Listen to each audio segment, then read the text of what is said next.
अमित जी, राधे राधे भाई। राधे राधे। महाराज जी, आपके चरणों में कोटि कोटि प्रणाम। महाराज जी, सांसारिक जीवन में सभी जिम्मेदारियां, भय, लोभ, भोग और प्रलोभनों के साथ रहते हुए मानसिक सुख शांति की उचित प्राप्ति करना बहुत कठिन है। बचपन बहुत से ही कठिन है। भगवान के प्रति रुचि है और उम्र के साथ ये संतों के आशीर्वाद से बहुत बढ़ी भी रही है। पर भगवत चिंतन क्षणिक मानसिक शांति तो प्रदान करता है, पर मन अपने व्यवहार अनुसार कई जगह भटकने लगता है और पर चिंतन वो से चिंतन ना होने के कारण, निरंतर चिंतन में आप नहीं कह सकते, क्योंकि हम लोग उसी मार्ग से चले हुए हैं और उसी अवस्थाओं को पार किया है। 11, 14, 15, 16, 17, 18, 19, 20, 21 बार, यही तो सब अवस्थाएं हैं उद्दंडता की। तो ये सब पार किए और मन को देखा भी। वो तब हमको परेशान करता है जब भगवत चिंतन रहित हम होते हैं। हमारा भगवत चिंतन से सुख लेने का भाव हटकर जब हम विषय भोगों का चिंतन करते हैं, खास बात चिंतन में सुख होता है बच्चा।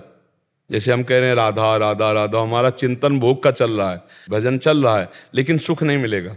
सुख होगा जब मुख से राधा और चिंतन भी राधा का हो, चरणारविंद या नाम का चिंतन। तभी जब हमारा चिंतन विषय सुख का होता है, तब फिर नाम में सुख नहीं मिलता और मन अशांत हो जाता है। आप समझ पा रहे हैं?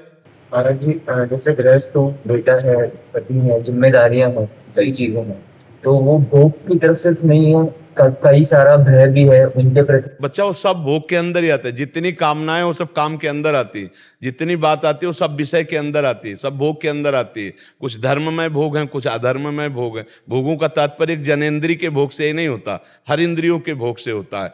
तो हम बहुत धैर्यवान बनकर अपने कर्तव्य का पालन कर रहे हैं। जो हमारे आगे समस्याएं हैं उनका निदान करने के लिए हम नाम जप करते, तो हम विवेकवान हैं, हम कोई संसारिक आदमी नहीं। पहले तो छोड़ो कि आप संसारिक गृहस्थ हो, आप भगवान के भक्त हो, आप विवेकवान बनकर हर समस्या का समाधान हो सकता है। कौन सी ऐसी समस्या जो संकट में फंसा सकती है, आप हमें बताइए। अगर हम संकट की रचना करेंगे तो संकट में फंस जाएंगे, नहीं कोई संकट नहीं। अपने अनुसार बेटी बेटा को पढ़ाओ, अपने अनुसार बेटी बेटा की योग्य वर और कन्या देखो और ब्याह करो। अब वहाँ आपकी स्थिति है लाख में, अब देखोगे करोड़ों में, तो परेशान तो हो ही जाओगे। आप अपनी स्थिति के अनुसार चलो तो सुख की प्राप्ति होगी। और भगवान को उनको करोड़पति बनाना है तो बना ही देंगे। अपने जीवन के लिए भगवान ने दिया है ना, कुछ खेती होगी, कुछ व्यवस्था भगवान ने दी है। कुछ नहीं दी है तो हम लेबरी करके 500 रुपया तो ला सकते हैं, परिवार को चला सकते। चिंता क्या करना, हम लेबरी करते हुए नाम जप करेंगे, नाम कीर्तन करते हुए अंदर अंदर हम लेबरी करेंगे, 500 रुपया ला के घर परिवार को चलाएं। चिंता क्या करना, आगे पूरा विश्वम्भर पूरे विश्व को चला रहा है, तुम्हारे परिवार को भी वो पोषित करेगा। आज शरीर न रहे तो क्या परिवार तुम्हारा पोषित नहीं होगा क्या? विचार करके देखो।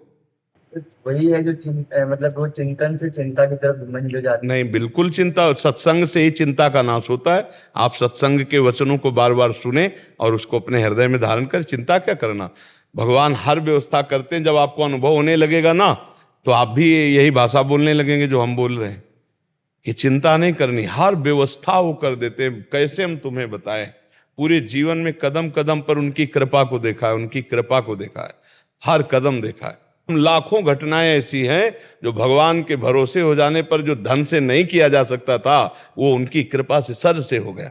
भगवान का बहुत बड़ा बल है बच्चा। अपने लोग अहंकारी जीव हैं, इसलिए भगवान का बल नहीं रखते, अपने आप सब व्यवस्था हो जाती है। तो हमें लगता है भगवत आश्रित हो जाओ, खूब अपने कर्तव्य का पालन करो, चिंता न करो, नाम जप करो, सब आनंद रहेगा। पर ये संसार के जीव अहम में स्थित होने के कारण चिंता परायण रहते हैं, शोकग्रस्त हो जाते हैं। समझ में आ रही है आपकी बात? भगवान पे छोड़ के बस नाम जप। अपने कर्तव्य को करते रहो, कर्तव्य को करते रहो और नाम जप करते रहो। कर्तव्य को ना छोड़े। कायर बनने की बात हम कभी नहीं कहते, कर्तव्य का पालन करो। भगवान ऐसे कर्तुम है कि वो अपने आप सारी व्यवस्था कर देते। विश्वास मानिए, हम अहंकार से जो नहीं कर पाएंगे वो कृपा से बहुत जल्दी हो जाएगा। ऐसे ऐसे व्यवस्थाएं बन जाती हैं, हम तुम्हें कैसे बताएं। क्षण क्षण में व्यवस्था बन जाती है, क्षण क्षण में व्यवस्था। बिल्कुल सच्ची मानो। नरसिंह मेहता जी देखो, उनके चरित्र को पढ़ के देखो, और भक्तों के भक्तमाल तो भरी पड़ी गृहस्थ चरित्रों से। इसलिए भगवान आश्रित होकर के भगवत चिंतन परायण रहो, चिंता मत करो, सब ठीक हो जाएगा। और ये भी ध्यान रखो, इसका नाम मृत्यु लोक है, यहाँ सब कुछ नाश होगा। दोनों बातें हम आपको बता रहे हैं कि ये भी ध्यान रखो, इसका नाम मृत्यु लोक है, यहाँ शाश्वतम सब नाश होगा। दुखालयम अशाश्वतम, यहाँ सब मरेगा, सब नष्ट होगा, इसलिए पहले से तैयार रहो। जो बिछुड़े हैं उनको बिछुड़ने दो, जो मिल रहे हैं उनका स्वागत करो, नाम जप करो, जैसे भगवान जीवन यात्रा चला रहे चलने दो, और अंतिम परिणाम मंगल होगा, अंतिम भगवत प्राप्ति हो जाएगी। अगर नहीं ऐसा चलोगे, भूल कर दोगे, तो संसारिक चिंतन में वृत्ति आंतरिक फंस जाएगी, फिर अगला जन्म होगा, फिर बार बार जन्म, बार बार मरण, ये कब तक भोगेंगे? पुनरपि जननम पुनरपि मरणम पुनरपि जननी जठरे शयनम। इसलिए